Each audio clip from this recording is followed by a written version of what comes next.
Executive orders, regulations repealed, and even the president launching his own meme coin. Sounds like the dream for the crypto industry, right? But what if these so-called wins come with strings attached? Strings that slowly strangle the privacy and independence Bitcoin was built to protect. Let's mine deep.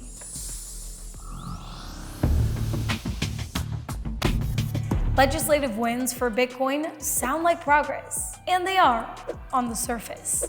But history tells us that government support often comes with strings attached, especially when it comes to privacy. In 2020, the Trump administration pushed a ban to end-to-end encryption, arguing that untraceable messages pose a national security threat.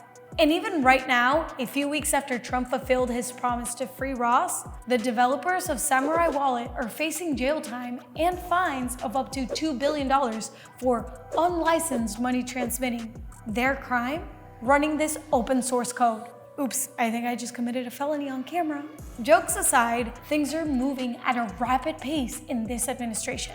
So by the time you're watching this video, maybe the outcome for Samurai has changed. But the list of bipartisan clampdowns on privacy and increases in surveillance grows exponentially larger with every president, Trump included.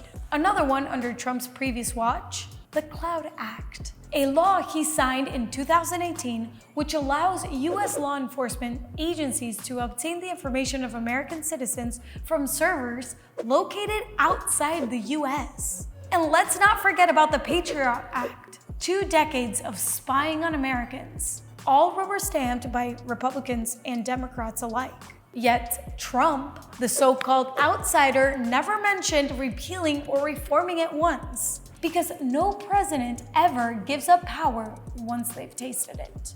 The pattern is clear. Governments may champion Bitcoin as innovation, but their history shows they will never truly embrace the privacy and autonomy it represents. Even Larry Fink, the CEO of BlackRock, has said Bitcoin is the asset to own if you're frightened of political instability. If you're frightened of your debasement of your currency, or you're frightened of your economic or political stability of your country, you could have an internationally based instrument called Bitcoin. So why should you care? Bitcoin wasn't built to thrive under government endorsement. It was built to survive government hostility. Satoshi said it perfectly in the white paper. The root problem with conventional currency is all the trust that's required to make it work. The central bank must be trusted not to debase the currency, but the history of fiat currencies is full of breaches of that trust. Every time we cheer for a new executive order or piece of legislation, we risk forgetting the bigger picture. Governments, no matter who's in power, will always prioritize control over transparency. And when control is threatened, they'll weaponize financial systems, surveillance, and even open source developers to maintain their grip. Larry Fink is right. Bitcoin is the asset to own if you're frightened of political instability. But here's the truth. You should always be. Political stability is fleeting. You don't want a lifeboat because it's comfortable. You want it because you know the ship is going down. Ask yourself, do you want a Bitcoin that plays nice with the system?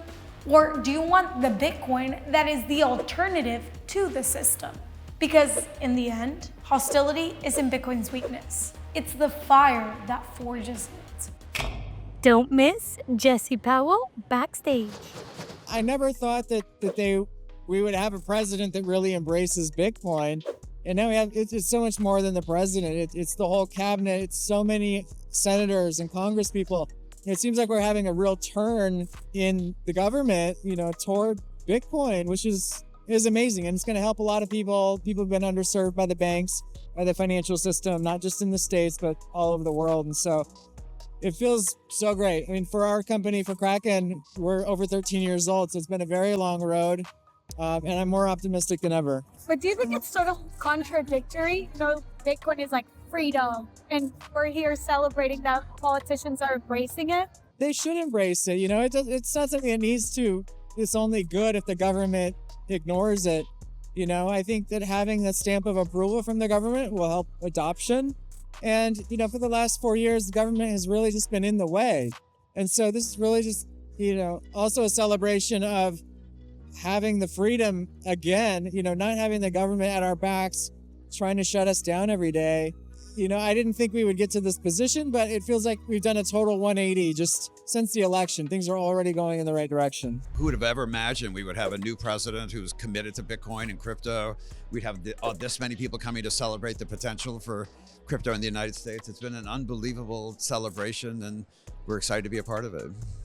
100%. What do you think about the Bitcoin Strategic Reserve? I think it's something the United States needs to take action on. I think there's a national security imperative to keep up with the rest of the world. There's a lot of indications that countries are strategically accumulating Bitcoin, either directly or indirectly. And there'll be an inflection point at some point where people will begin to adopt digital gold as opposed to solid, mineral gold as a backing asset. And I think the United States needs to be in the lead on that. And how would that work? Would, the United States hold the keys, or who would hold the keys, or what would that structure look like? Yeah, ultimately the United States would be the owner. What the custody arrangements are, there are different ways you can do it, but in the end of the day, it has to be a governmental asset under government control, and I think there's a lot of people thinking really hard about how to execute on that. What would you say the most important policies are that the Trump administration needs to get right?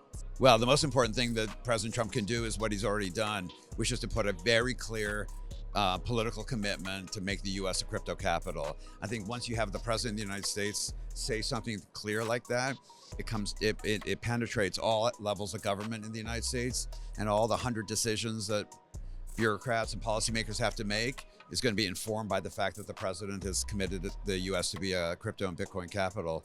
We've already seen, actually, as a global company, that impact in other jurisdictions. They're watching what the United States is doing. They want to make sure they don't get left behind. And so having a situation where the U.S. was behind and now is about to step up into the lead is really exciting.